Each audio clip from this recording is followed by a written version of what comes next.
कथा प्रारंभ। कौशल प्रदेश, जिसकी स्थापना वैवस्वत मनु ने की थी, पवित्र सरयू नदी के तट पर स्थित है।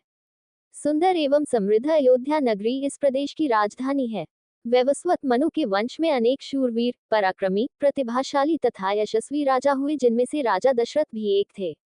राजा दशरथ वेदों के मर्मज्ञ, धर्मप्राण, दयालु, रणकुशल और प्रजापालक थे। उनके राज्य में प्रजा कष्टरहित, सत्यनिष्ठ एवं ईश्वर भक्त थी। उनके राज्य में किसी का किसी के भी प्रति द्वेष भाव का सर्वथा अभाव था।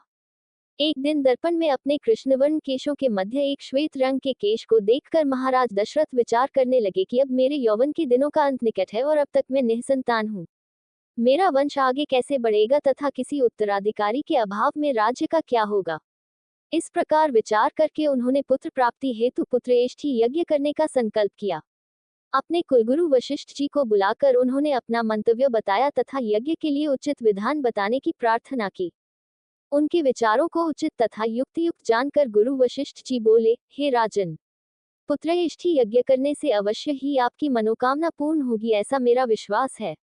अतः आप शीघ्र अश्वमेध यज्ञ करने तथा इसके लिए एक सुंदर श्यामकर्ण अश्व छोड़ने की व्यवस्था करें।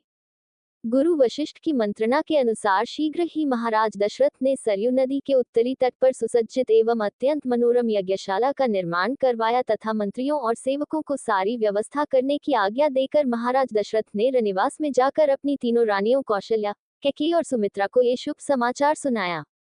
महाराज के वचनों को सुनकर सभी रानियां प्रसन्न हो गईं।